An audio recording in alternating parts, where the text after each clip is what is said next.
Astrology simplified में आपका स्वागत है। आज हम चर्चा करेंगे विदेश योगों के बारे में। ये साधारण सा संक्षिप्त वीडियो है जिसमें जातक और जातिका अपनी कुंडली में देख सकते हैं कि किस पर्पज से आपका विदेश का योग बन रहा है, तो वो आप इसको समझने की कोशिश कर सकते हैं। और कौन से भाव का संबंध विदेश भाव से होता है तो उस कार्य के लिए उसका संबंध बन जाता है। तो इसमें हम जो बात करेंगे, एक तो पहला भाव है, चौथा भाव, सातवां, 10वां, छठवां, दूसरा और 11वां भाव। जब इन भावों का संबंध अगर 12th भाव से होता है जो कि विदेश का भाव है, और 9वें भाव है जो यात्राओं का भाव है, तो इन भावों के स्वामियों का संबंध 12वें भाव के स्वामी या 12वें भाव से या 9वें भाव के स्वामी से या 9वें से होता है। तो किस तरह से इसको समझने का हम प्रयास करेंगे।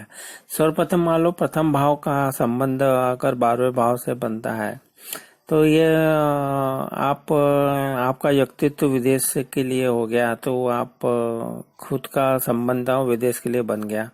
चौथा भाव, क्योंकि आपका जो आप जहाँ जन्म लेते हैं वहां से उसका संबंध अगर वो 12वें भाव से बन रहा है तो आपका ये होगा कि आप विदेश जाएंगे, विदेश में आपका सेटलमेंट हो सकता है।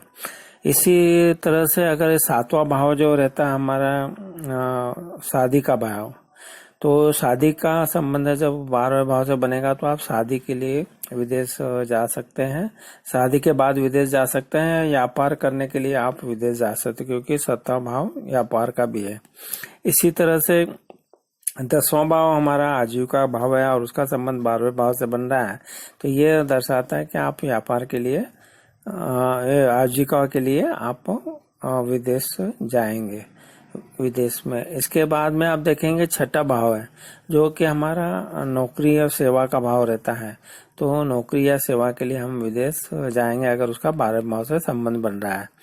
इसी तरह से दूसरा भाव हमारा संचित धन का है, धन भाव कहलाता है, तो धन के लिए आप विदेश जाएंगे। और 11वां भाव जो है उसका 12वें भाव से संबंध है, तो 11वां भाव हमारा आय का है, तो वो संबंध बनाएगा। तो आप ये मान के चलिए कि आप वो अपनी आय के लिए विदेश जाएंगे। तो इस तरह से आपने देखा कि जो भाव हमने बताया अंक संबंध 12वें भाव से बन रहा है, तो ये दर्शाता है कि उस पर्पस के लिए आप विदेश में जा सकते हैं। इसी तरह 9वां भाव यात्रा का है और इसका भी संबंध ये जो भाव बताए इनसे बनता है। तो आप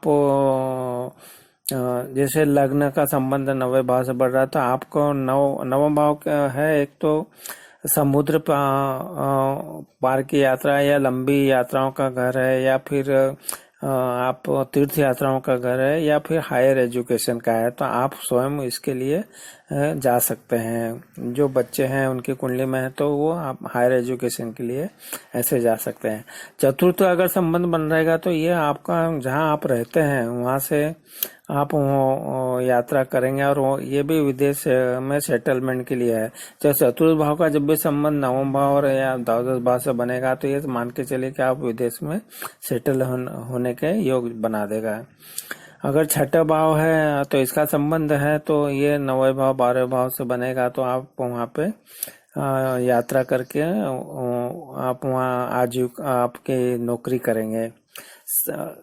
इसी तरह से आप 9वां भाव जो यात्रा का भाव है और 12वां भाव वहाँ का सेटलमेंट का है, तो इनके भावों से संबंध ये जो भाव बताए इनके बनते हैं, तो आपको यात्रा करके आप विदेश में सेटल होने के योग बना देता है।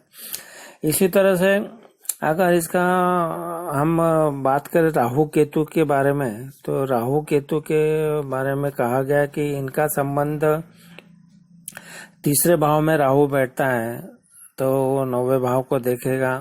तो राहु केतु का संबंध तीसरे और 9वें भाव से हो तो आप ये भी यात्राएं कराएगा आपको। चौथे 10वें से होगा राहु केतु का संबंध, तो ये आपको आजीविका के लिए लेके जाएगा। और 5-11 से होगा तो ये पैसे कमाने आदि के लिए भी राहु केतु है वो संबंध बनाएगा। तो राहु केतु अगर तीसरे 9वें भाव, चौथे 10वें, 5वें 10वें भाव से बनाता है तो ये भी यात्रा का कारक है, विदेश या गमन का कारक है राहु। तो ये इस तरह के योग बना देगा आपकी कुंडली में।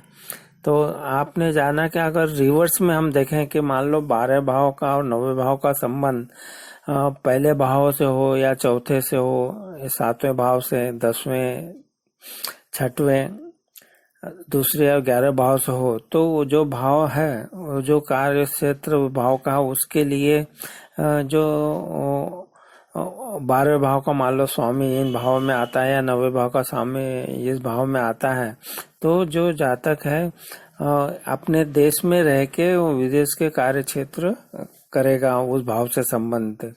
तो जैसे कि आपका 12वें भाव का स्वामी लग्न में आ गया, तो आप जो व्यक्तित्व है आपका वो वहाँ पे 12वें भाव से जो भी कार्य क्षेत्र है उसमें वो अपना कार्य करेगा।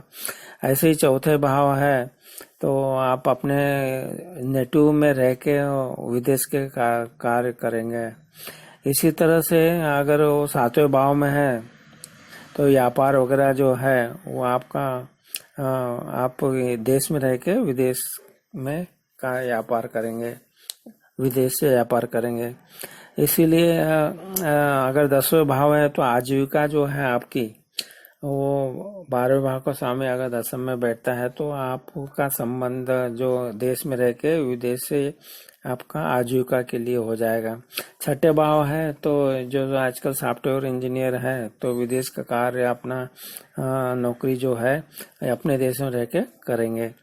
इसी तरह से धन का और 11वें भाव इनके भी संबंध बनेंगे तो आपको जो है आय का सोर्स जो है यहाँ 12 वहाँ से विदेश से आपका आय प्राप्त होगी और दूसरे भाव से होगा तो विदेश से आपका धन इसी देश में प्राप्त होता रहेगा। तो ऐसे आपके कार्य के क्षेत्र में बताया हमने। तो जैसा 12वें भाव से है ऐसे 9वें भाव से भी संबंध होने पे इस तरह के आपके योग बना देंगे।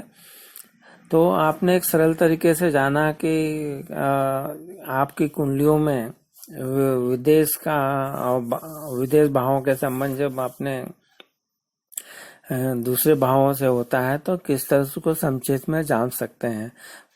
तो ये आपको हमारा वीडियो पसंद आ रहा हो तो हमारे वीडियो को जरूर लाइक कीजिए, शेयर कीजिए। आपने हमारे वीडियो को लाइक किया, शेयर किया, इसके लिए आपका बहुत बहुत धन्यवाद।